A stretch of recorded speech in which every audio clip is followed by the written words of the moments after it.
Alrighty. Hello, everybody. Welcome to the Sovryn Community Call episode number 37. That's a prime number. Oh my God. This is Englandia from Sovryn, the place to be for your Bitcoin DeFi needs. For those who are here for the first time, my focus has been rebranded to ecosystem growth. This includes partnerships across fiat on and off ramps, other DeFi products and protocols, wallets, bridges, investors, ecosystem bounties, and so on. So if you know someone from a project that you think would make a great partner, feel free to DM me on Twitter or Discord at Englandia. You know where to find me. We have some awesome updates for you today, including some crucial bridge and staking updates, a recent partnership with Blindex, and some galvanizing posts from Idan Yago on rethinking and reorganizing our adoption efforts. So thank you everybody for joining us here. Thanks for sharing in this mission. If you'd like to speak, please toggle the mute button and hopefully we'll call on you. Also note that we periodically pause for any questions that you might have after our updates. So before we go through the agenda, is anyone here for the first time and would love to say hello to the Sovryn community? All right, let's start with Idan Yago with governance. I'm going to start with this left of center explanation. All right, so over the last month, we've seen something very remarkable happen. A month ago, I think exactly on this date, the full might of the Russian military entered Ukraine. Everyone was telling us that the war would be over in 3 days. The Russian military has more of everything, more men, more material, more sophisticated technology, more ammunition, more fuel, more of everything. And yet, what we've seen is what amounts to very closely a so far ongoing defeat of their efforts. Why? How did this happen? And what can we learn from it? The reason Russians have not been able to take advantage of their very clear advantages in men and material is due to a lack of organizational capacity. There have been logistical problems. There have been communications and coordinations problems. There have been a lack of good processes and maintenance and tactics on every single level. From the perspective of organizational capacity, organizational competence, Russia has been underplaying its hand. Now, how does this relate to us? I think organizational capacity for the success of a project, for the success of a community is critical. It is crucial. When Sovryn launched, we were an extremely small team with exceedingly high organizational capacity. Within a small amount of time, we had managed to and continued to deliver extremely powerful set of products, an ongoing set of updates and improvements to those products. We managed to grow the community very, very quickly. Indeed, the vast majority of our users and community are from the first 4 to 6 months of the project being not even launched, but announced. However, over the last 6 months, I think that Sovryn has been underperforming. And the reason that Sovryn has been underperforming over the last 6 months has been due to question of organizational capacity. Because as we grew very, very quickly, what happened is that the size of the core team, as well as the size of the community and the size of the volunteers who are engaged with the project, and in addition to them, the ecosystem projects that are building with the project and are coordinating with the core team, grew very, very rapidly as well. Today, there are over 100 contributors to the project. The core team is over 50 people. The core team grew 10x. And when you include all of the other contributors to the project, it grew 20x over the last 6 months.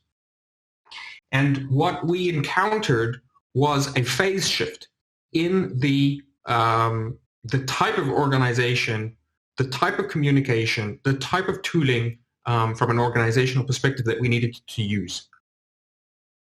And so in a paradoxical way, as we added and grew, in many ways, we actually performed less well rather than better. We are now coming towards the end of Q1 2022. This quarter has been, as we said it would be at the beginning of the quarter, devoted to a great extent to enhancing and improving our organizational capacity and bringing it back up to the standard of excellence and standard of speed that we expect and we were operating at when we were a smaller team. In fact, we should get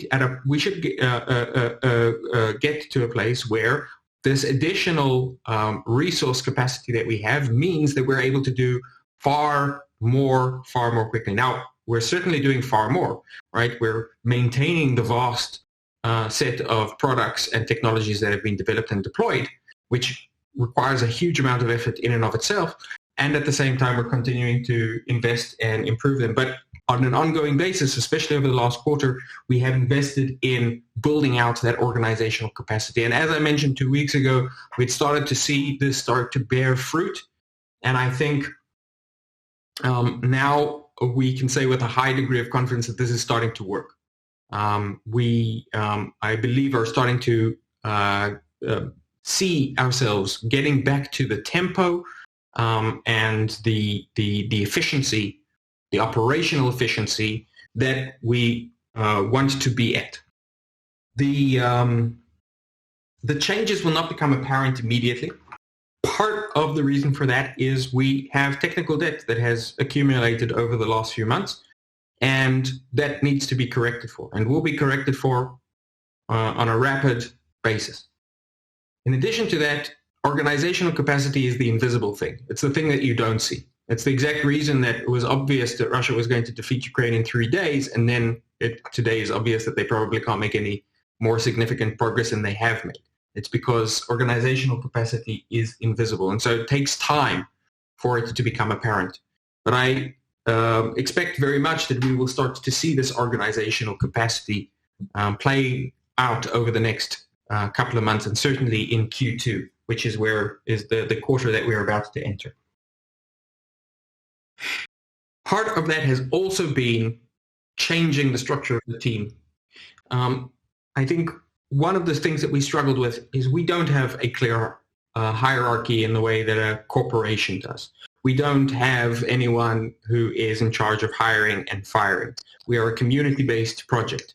And as a community-based project, we have displayed a high degree of patience and nurturing for the team. But what this amounted to was that there were a number of people on the team who either couldn't scale with the organization as it scaled, or for whatever other reason, were not able to perform within the Sovryn culture.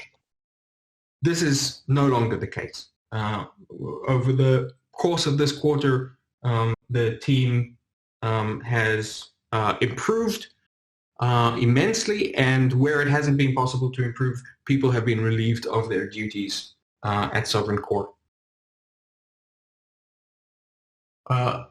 So we will talk more about this on an ongoing basis, but I think the sense of confidence, the sense of operational excellence within Sovryn is on a very, very strong trajectory, and I think we have a lot to thank for the openness and high degree of motivation that everyone on the team has to basically galvanize around this effort, as well as the fact that we have really excellent people who have joined the team, people like DeWiz and Pili and Rivers, who have come with a particular background in building out organizational capacity and are doing a phenomenal job in doing so.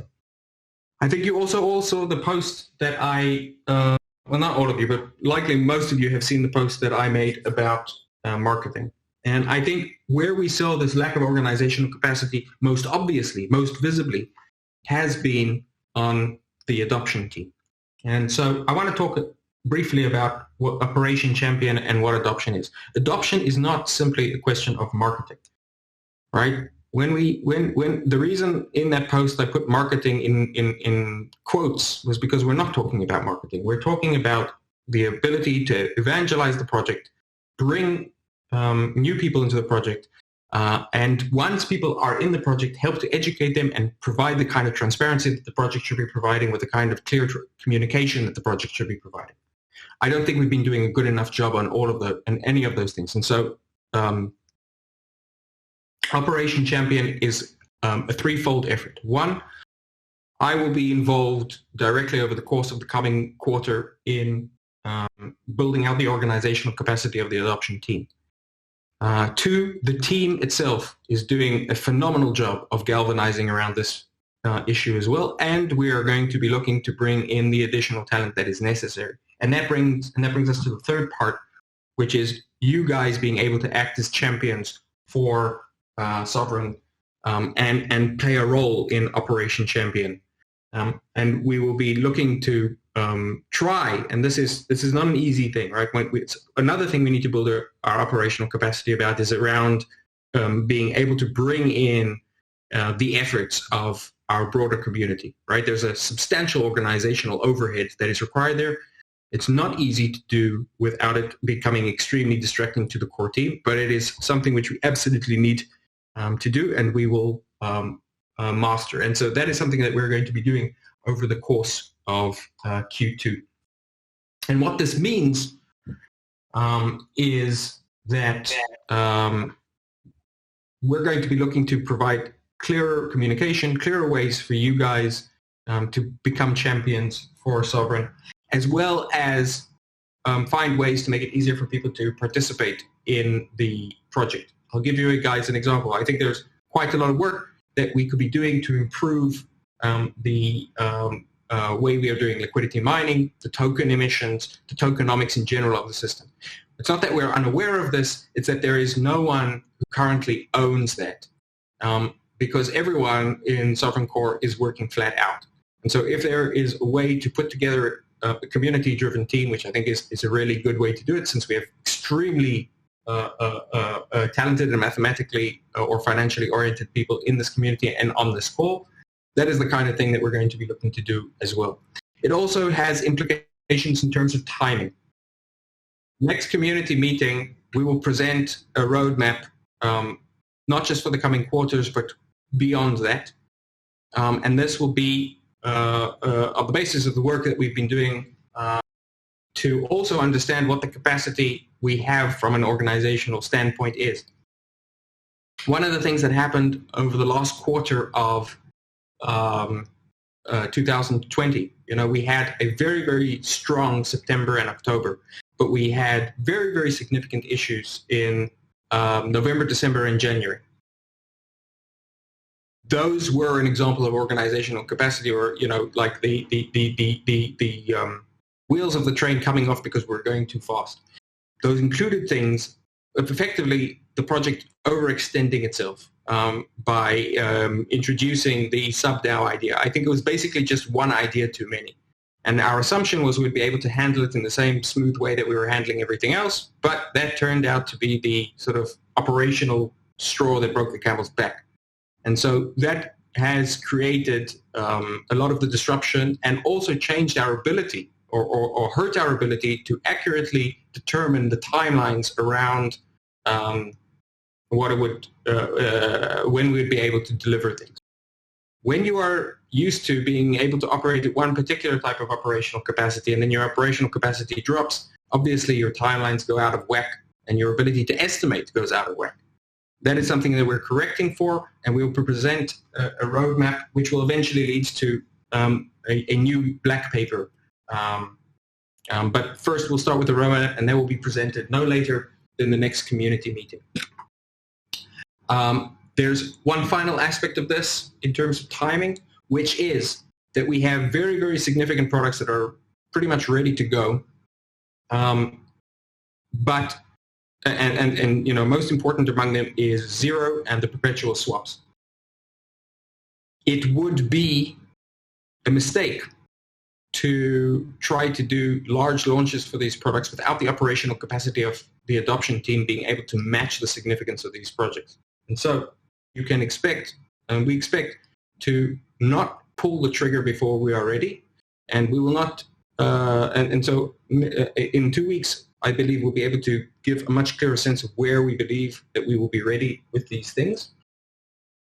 And then there's also another big project which I will talk about later as it relates to the adoption portion of this call, but I'll leave that for the adoption portion of that call.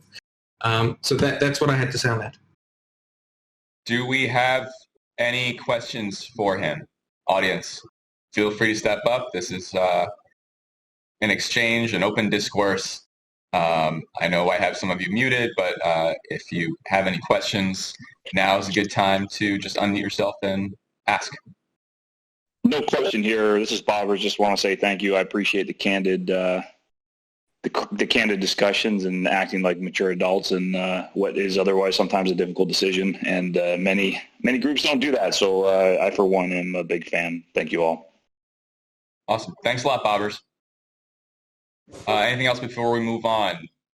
One question arose in the YouTube chat.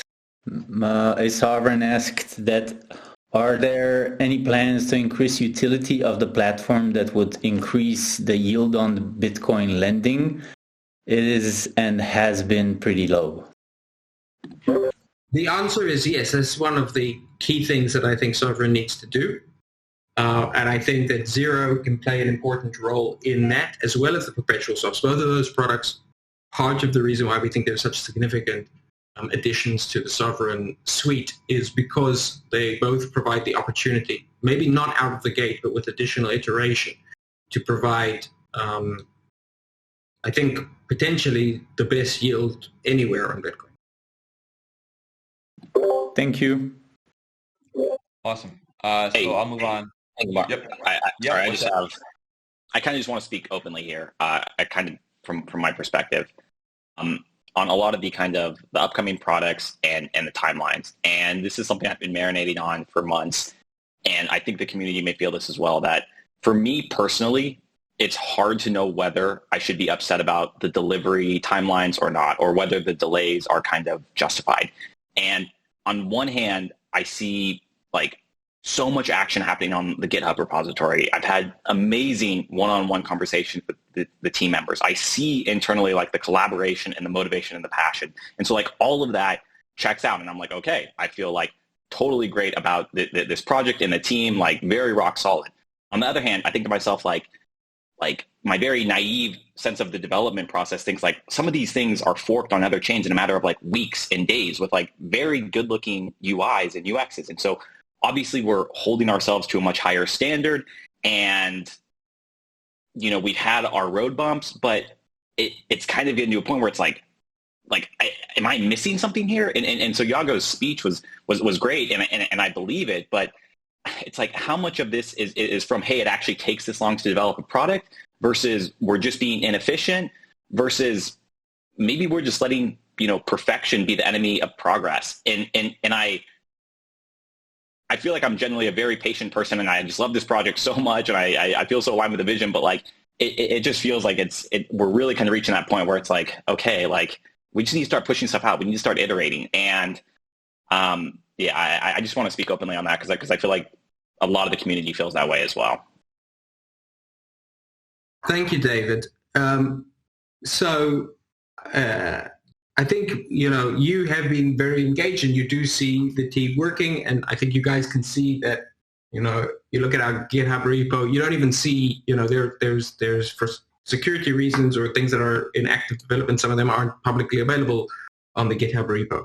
The amount of work that is being developed, the amount of material which is being produced is at the highest level in terms of the entire ecosystem. I don't think there are many projects that, even with much larger teams, are producing as much as we are. However, just producing something is not enough.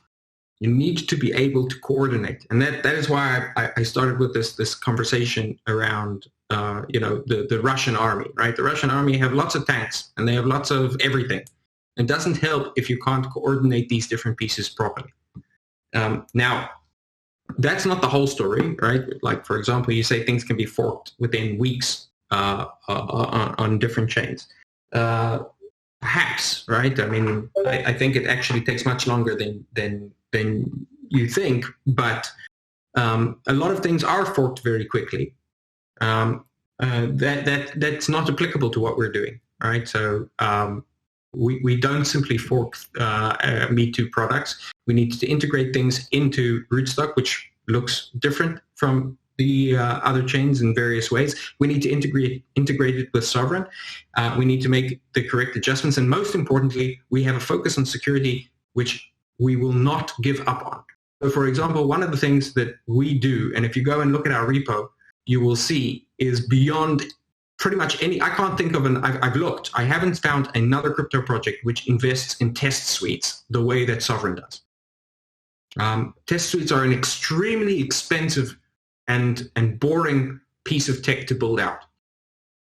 And it makes zero difference to the end user. The end user does not see it at all, except for the fact that their money never gets stolen or is much less likely to get stolen.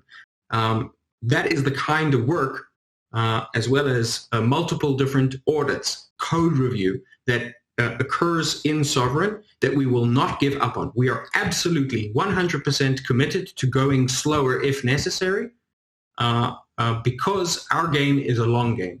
And the cost of us releasing shit which gets hacked or exploited to the entire reputation of the project could mean months of work down the drain, because we're basically starting from zero in terms of days without incident. So we are 100% committed to that. I believe it is 100% the correct strategy for us in the long term. And last community meeting, we discussed time in market, our ability to demonstrate over time a system which is secure and safe for users to use. And I think that is going to end up being a major competitive benefit for us forever. Great. Just a quick response. I think that all makes sense. It's very justified, especially on the security. I understand going slow. My only 2 cents is I just want to hammer home that point that I think in some capacity we're letting perfection or this idea of polish, I think we've swung too far onto one end of that spectrum. And so I personally would prefer to see max level security. And if something needs to be slowed down for that, yes. But on the product side, we need to release, we need to get eyeballs, we need to be able to iterate on top of it. And so I just don't want to push this under this kind of guise of polish. I think that we've swung too far in that direction. I'll end with that. Otherwise, as always, I love this fucking team. I love this project, and it's going to be amazing. I just appreciate us kind of working through all this. Thanks, guys. All right. Thanks a lot, David, for your concern and your enthusiasm and always voicing your thoughts on these calls. So does someone else want to speak up? I heard an unmute. Yes, one more question from YouTube. Iago, what did you mean when you said that you won't pull the trigger before you're ready? Can you elaborate more on that? More clear, up-to-date status on these projects would be really very nice. Yes. So a quick update on Zero. Zero is, from a Solidity perspective, a test suite perspective, an audit perspective, it is ready. What it is waiting for is 2 things. One, there are changes to the front end that we're implementing to make it easier to use. 3 things. That's one. 2 is the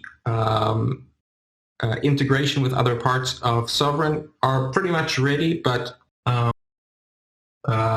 we don't want to launch the system. So we have, how to explain this? There's a lot of things that we are developing and launching, and we need to be careful not to be developing and launching too many at once. We've noticed that creates, it feels very good, and then it creates massive backlogs or technical debt.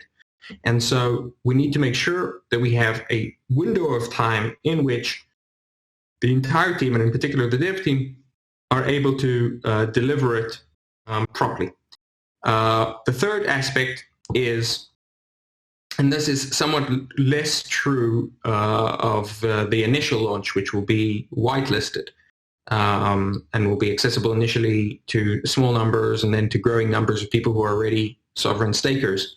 But when we do the full public launch, we want to have the organizational capacity in the adoption team, which is able to support that launch going forward. And so that is what the roadmap, which we'll present in 2 weeks, will provide. Now, the roadmap won't be perfect and will need to change. And just so you guys understand the absolute complexity of creating a roadmap like this, it means that we need to assess all of the various things that we're doing, the different ways that we could potentially do them, the trade-offs that are related in terms of different priorities or different methods of development. And then we need to map out the coordination between the teams that is required so that those things are properly sequenced. It's a very complex operation. And as we are maintaining and developing more things with more people involved, it becomes a more complex operation. So what we're building and have built out is a organizational structure which is able to more easily scale to utilize effectively and efficiently the resources that we have available. So, for example, over the course of this quarter, we have started using an organizational tool called Monday. It's a very, very simple tool, but we have introduced a huge amount of automations. Pretty much everyone has become familiar with how to use it. It is being used as a primary means of coordination and collaboration. And we're also trying to figure out how we can make that public so that everyone can see the activity that is being performed by all of the contributors to the project. This is organizational technology par excellence.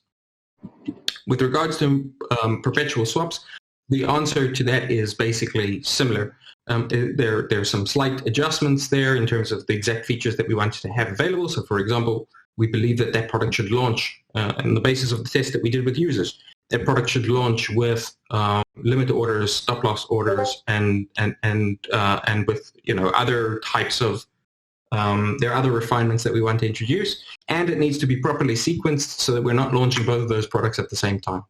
So my expectation is that we will be able in May to provide 0 in terms of the whitelisted launch, but I will not commit to anything until we have taken the time, which we've been doing for the last several weeks, and we'll complete over the next 2 weeks to provide our best estimates around the roadmap. Thank you, Iago. Do we have time for one more? Yeah, I think this or THIJS wanted to ask something. Sorry. Are you there? Yeah, and then we got to move on. Yeah, thanks for unmuting me. Yeah, I have a question for Iago, and I think I like everything what you said and the message you put out. I just want to address a different topic, what's mostly not spoke about, and that is the sovereign price. With the risk of being called a green candle chaser, I just want to express I invested in the project since I think June, July last year. I didn't sold during hypes. I didn't sold during the low times. I just want to get it out of the way.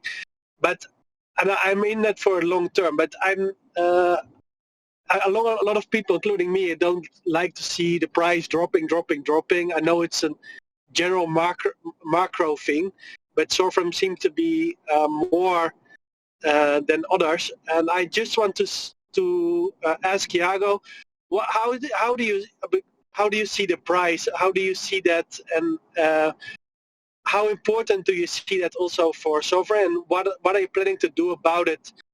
In a sense of, I mean, there are a few.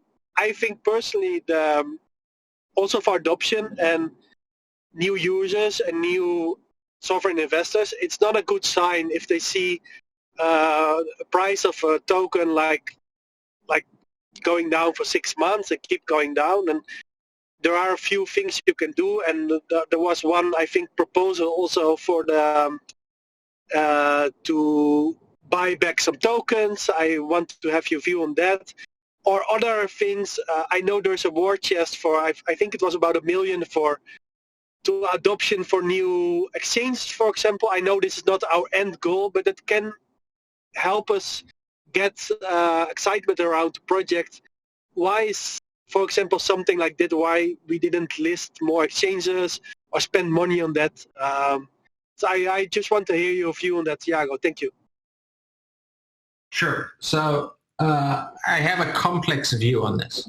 And I won't be able to provide the fullness of my view in the time we have here, but maybe at the end of the call we'll be able to discuss it more. Obviously, we're not happy to see the price of SOV drop. And there are many different factors, but regardless of what those factors are, so I think there's a number of aspects here. But one I'll point out is that I think is extremely important is we've been monitoring the visits to Sovryn. So, for example, we now see that from Google searches, over 70% of the people who are visiting the app, who are searching for Google, searching for us through Google and then coming to the app, are searching specifically for the word Sovryn in various ways. So using Sovryn, lending with Sovryn, investing in Sovryn, things like that. What that means is, or one way I think that you can interpret this is that right now, the majority of the people who are utilizing the app are already very familiar, are effectively existing community, existing users. And we haven't for several months now expanded our user base. And unless we are able to expand our user base, additional exchanges or other efforts are not going to have an appreciable impact on the price immediately. So the important thing here, and the reason I wrote a frustrated post around the adoption team and its organizational capacity. And the reason we're now making a concerted effort to improve that is because we need to advocate and evangelize Sovryn further. We need to provide more people with an understanding of what Sovryn is, what it means, and where it's going. And that's one of the most important things. That's why the roadmap is so important. People do not have a vision of where Sovryn is going and the ambition of the project and what Sovryn can achieve. And I think that is the most important factor in terms of being able to bring in new people and also attract people to want to hold and acquire the SOV token. So I have substantially more to say on this matter, but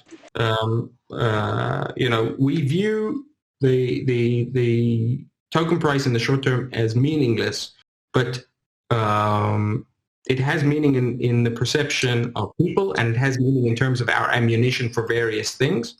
And so it is important at all points, and that we're not ignoring it. The important thing is that we make sure that our fundamentals are strong, and then with those strong fundamentals, we take we take those initiatives which are going to improve the product, improve the UX, improve onboarding, and and with all of those things, improve people's understanding of the project, where it's going, and their desire to be part of the project, and our ability to reach a much larger audience. So next we have John Light on product. Are you there? Let me pull up the updates. So Iago already covered some of the updates, at least on the in-progress projects, the Zero, for instance, and Perpetuals. Other projects that are currently work in progress are the limit orders. So on the last call, I shared that this is now in testing phase before moving to mainnet. We're still going through testing and refinement of this release for the margin and spot trading limit orders.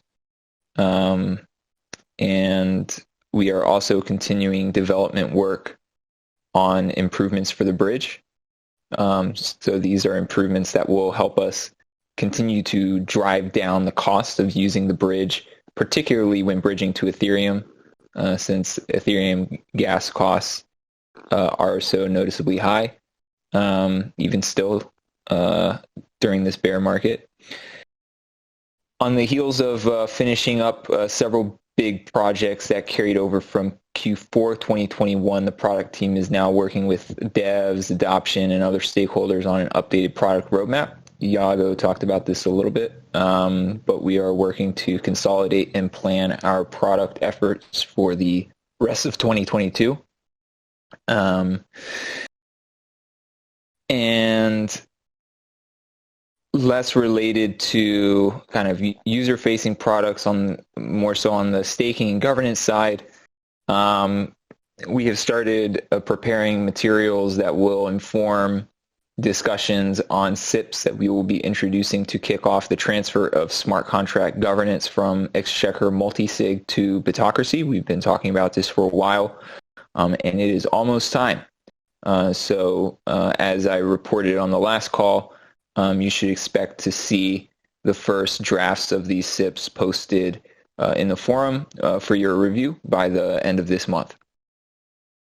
And you also may have noticed that since the last community call, we scoped, developed, implemented, and kicked off a vote on SIP 42 to update the staking contract with pause and freeze functionality in case of emergency. We noticed that this was not there, and this is a feature that most of the other contracts in the system have. So we wanted to close that gap, and we're able to push out this change. The vote is currently ongoing, and it should actually be finished by the end of this call. So we'll know the outcome of this vote by the end of the call, but it looks like it's going to pass. And the actual change will be enacted after a 48-hour time lock delay. And I will finish up my updates. Just want to look at a few product and staking stats that I find interesting. The average daily trading volume in March so far, because we're about 2/3 of the way through March, or 3/4 of the way through March. Average daily trading volume is 34 Bitcoin, or about $1.4 million. Our top three pools by volume are XUSD, USDT, and SOV, in that order. A few days this month saw SOV overtaking USDT for second place in volume, but XUSD leads in first by far.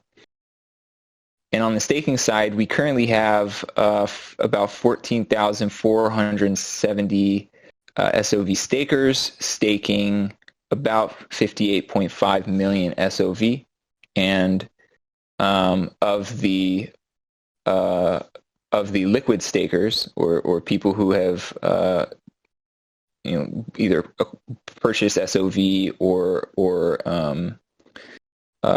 claimed fully vested SOV. The fully vested SOV stakers are earning an average of 0.021 BTC, or $924 per day. And the highest day of revenue earned by these SOV stakers so far in March was actually just the other day on March 21st at 0.046 BTC, or $2,024. You can find all of these stats and more if you want to compare how these stats compare to prior months and quarters. All of these stats are in the wiki on our Sovryn growth statistics page. And those are all of my updates for today. Happy to take any questions.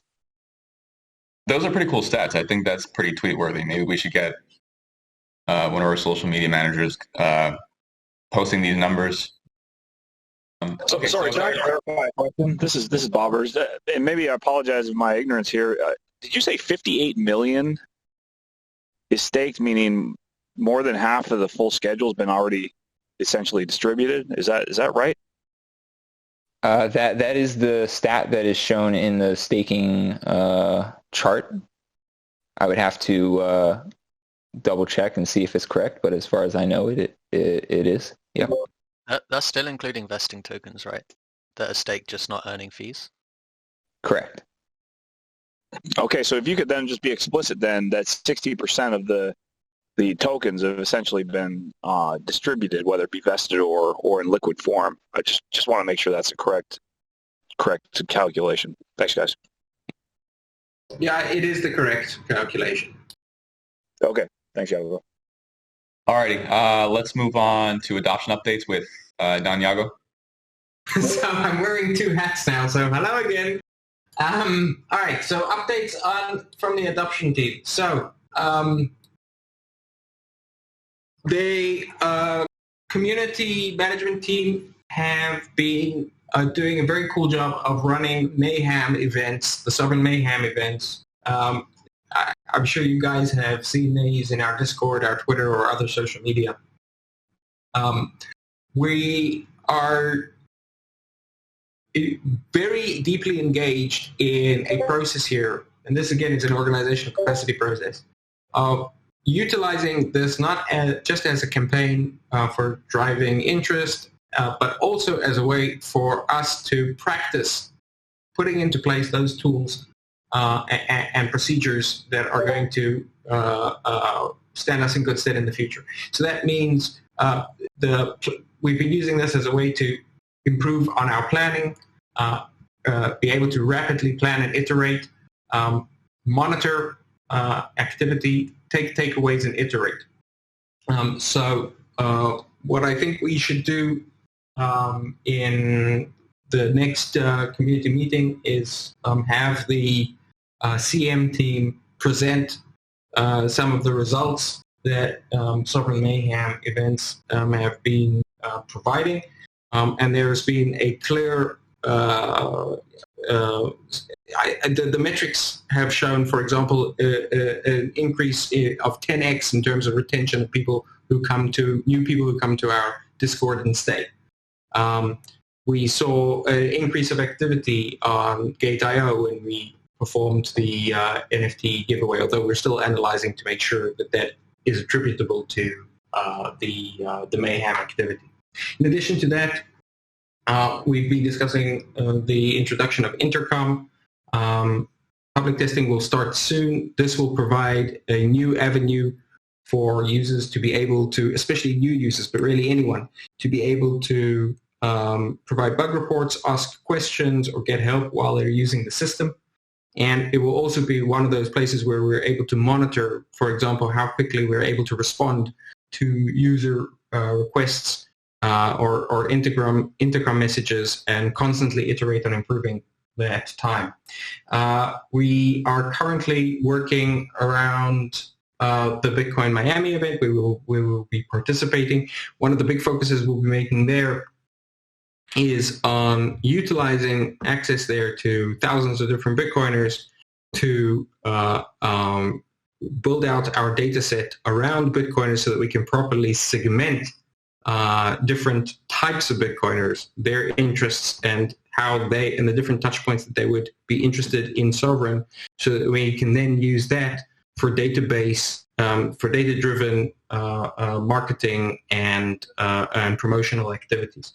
And so instead of using Bitcoin Miami primarily as a promotional event, we're utilizing it primarily as a fundamentals building event. We're building out the fundamental tools, which will then allow us to have a long tail of advantage when it comes to targeting the different types of subgroups in the Bitcoin space. And that includes people who have Bitcoin only or Bitcoin as well as other things, people who are new to the space. After that, as we discussed over the last community meeting, we will have the dropper launch, and so there'll be more information coming out on that. And that brings me to Operation Champion. So in addition to the things that I've already discussed, I want to make clear I am not a marketing professional, and that is not the primary role that I'm going to be playing.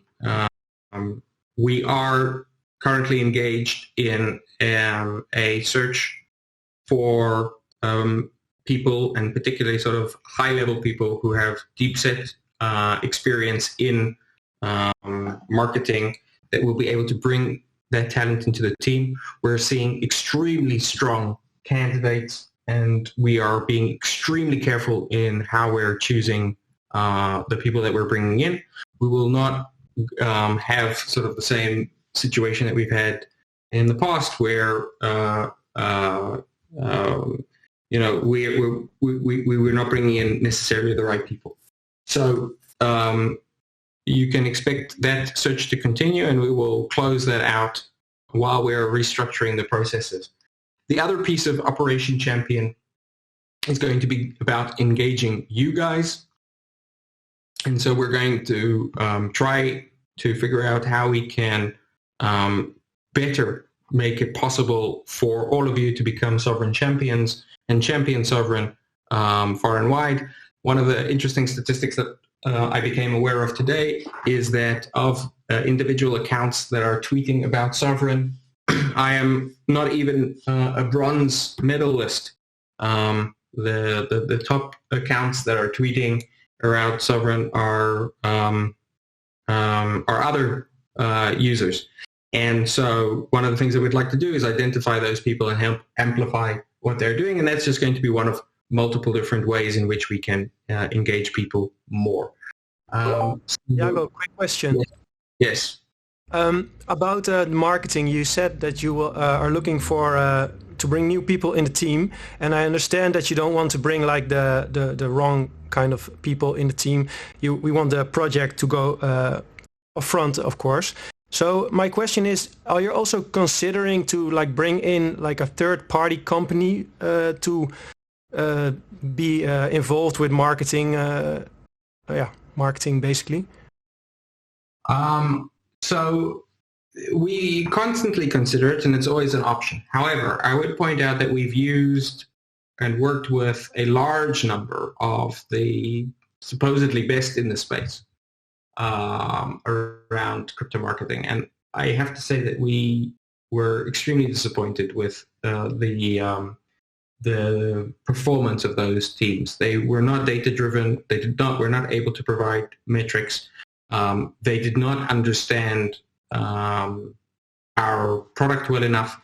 And so I don't think that is going to be the correct solution for us. In fact, I think one of the problems that we had over the last months was a reliance on such third parties. And so we basically eliminated all relationships with such third parties. That was one of the first things that we did as part of Operation Champion.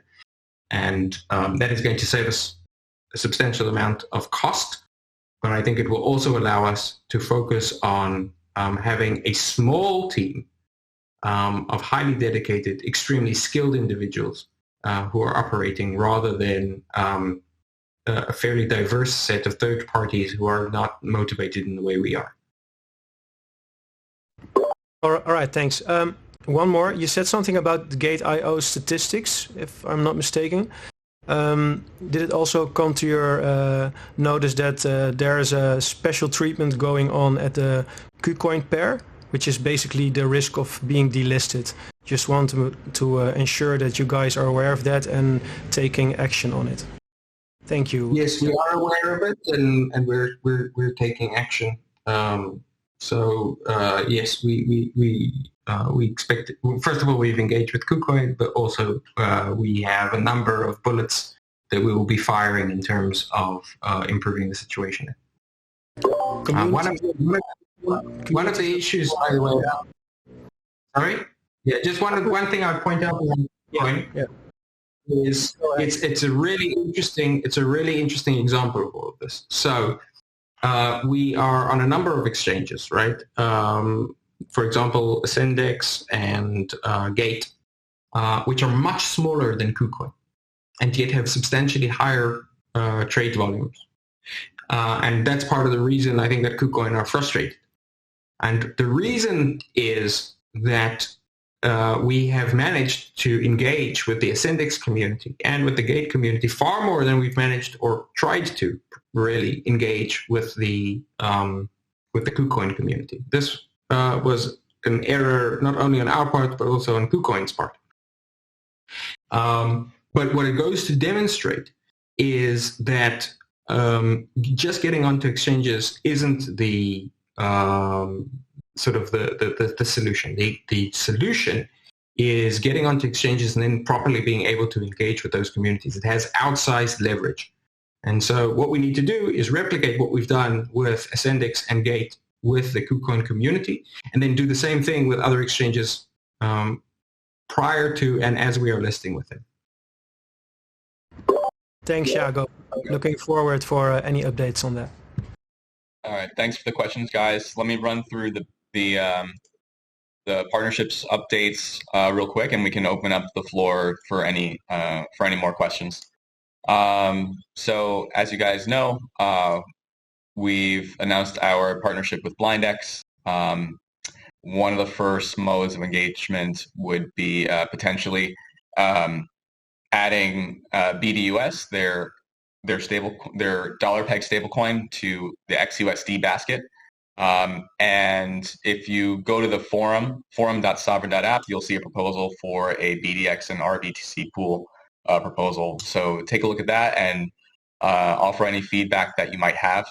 And that'll help us refine the proposal for the best interest of the Sovryn community and for the Blindex community. We're also gearing up for Bitcoin 2022. We're lining up meetings and interviews with potential partners and thought leaders. We'll have our own booth and some merch, and we'll be making an appearance at the RSK booth as well. So last Friday, I made an appearance at the Tally community call. If you guys don't know, tally.cash, I think is the URL. Yeah, tally.cash. It's basically a Web3 multi-chain wallet, similar to Liquidity and MetaMask. So I basically did a demo of how Sovryn works, every little part of the application, and we're looking to explore integrations with Sovryn directly in the Tally Chrome extension Web3 wallet. So they're excited about us, we're excited about them, and hopefully we'll see some integrations in the near future. So I'm going to open up the floor for any questions on that, and any questions on anything mentioned earlier in the call. The floor is yours, my fellow Sovryns. Feel free to ask away, as we have 5 minutes left in the call. Yes, I got a question in DM. So a Sovryn user asked about La Token and how we are connected to them. The Token is a Russian exchange that listed us independently, and we're currently working to provide additional liquidity there to enhance the ability to trade there, as well as engage with their community. So, for example, one of the things that we're working on is a number of playbooks, and one of the playbooks that we will look to complete is a playbook around how to engage with third-party community exchanges, so that we can get the same kind of juicing, which we didn't know would happen, but that we've observed that we got out of Ascendix and Gate with other exchanges. Thank you very much. So I've got one. I know in Blindex, one of the stable coins is also stable euro, which I think is quite unique. Perhaps we should consider bringing that to Sovryn as well. Well, anything in Blindex is something that we're, so Blindex are part of the Sovryn ecosystem. They're one of the projects that are building as part of the Sovryn ecosystem, and there are going to be ongoing efforts to look to integrate them. And potentially, if there's enough interest and liquidity, then it will make sense for us to bring in euro trading as well. One point I'd like to make here. We are currently not focused on substantial improvements to the AMM. And the reason there is we, having now had a year of experience with AMMs, as well as observing what other projects are doing and our own efforts to improve AMM liquidity, have concluded with finality that AMMs are temporary technology that is an artifact of the low throughput that exists across blockchains, which do not have strong scalability like what we're intending to build with zero ZK rollups and other technologies. And they, without subsidies, cannot work. The liquidity providers simply lose too much money from impermanent loss on pretty much every single pair that we've observed. And that's including over 90% of the pairs on, for example, Uniswap. Even the most liquid pairs frequently will be loss makers for liquidity providers without additional subsidy. Now, on our platform, we provide those subsidies and have been providing those subsidies so that providing liquidity to the AMM in Sovryn is profitable. However, this is not a long-term solution. What it also means is that there's extremely inefficient use of liquidity. So we have quite a lot of liquidity. We have a huge amount of liquidity in the system, and we have the ability to potentially bring on additional liquidity. But that is going to be ineffective or inefficient on an AMM system. And so,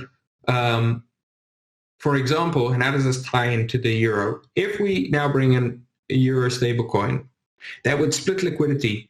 So instead of having trading all be BTC XUSD, it would now be BTC XUSD and BTC Euro, which would require twice as much liquidity in order to provide the same result.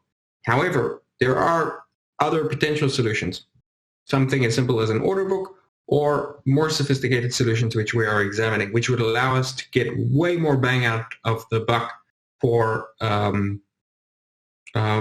trading and for users who are trading with far less slippage. And so our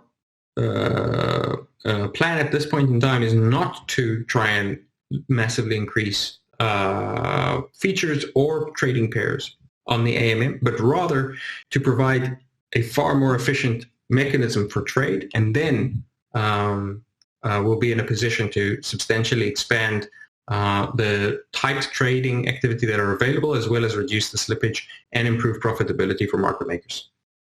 I have a quick follow-up on that, Iago. Does the inefficiencies of the AMM model only apply to kind of traditional swaps, like a Uniswap model, or also to AMMs like what Vasily and Antonius are doing on perp swaps, because that is an AMM model as well? No, I think the way we have constructed and the way that Vasily and his team have been working on the perpetual swaps will make it extremely efficient. In fact, more efficient than other, these are what are known as virtual AMMs. Vastly more efficient than other virtual AMMs in terms of the type of slippage you're able to provide in much smaller amounts of capital. And I think this is going to be one of the key advantages of the perpetual swaps we're able to provide. Virtual AMMs are totally different because you can have one asset in them, Bitcoin, but represent, using that asset, multiple different trading pairs. And you can do this with quite incredibly high liquidity efficiency. The disadvantage there, of course, is you can't provide for spot trading because you don't have both assets, and there's no way for you to trade BTC versus ETH and then withdraw ETH, right? Because there will be no ETH in that system. So it is a very powerful system, but not useful so much for spot trading, and therefore not a direct substitute for the AMM. I see. Okay, since the BTC is essentially, everything's a derivative of the BTC in the perps AMM. Okay, that makes sense. Thanks. So let me close out the recording of the call. We can hang here for a few more minutes. I'll hang here for a few more minutes, but I do have a meeting soon. So let me just say thanks for joining our call, guys. Thanks a lot for the feedback you've been and the concerns that you've been expressing. Being a part of our mission to carve out a trail for Bitcoin-secured financial sovereignty, dismantling what people know and understand about money. So help us spread the word and create more sovereign individuals. And don't forget to follow us on Twitter and Telegram, subscribe to the Sovryn YouTube channel, and visit our DApp at sovryn.app. So thus ends the recording of the call, and now begins the off-the-record part of the community call. So feel free to ask what you wish. I'll hang here for a little bit, as I said, and these questions are no longer being recorded.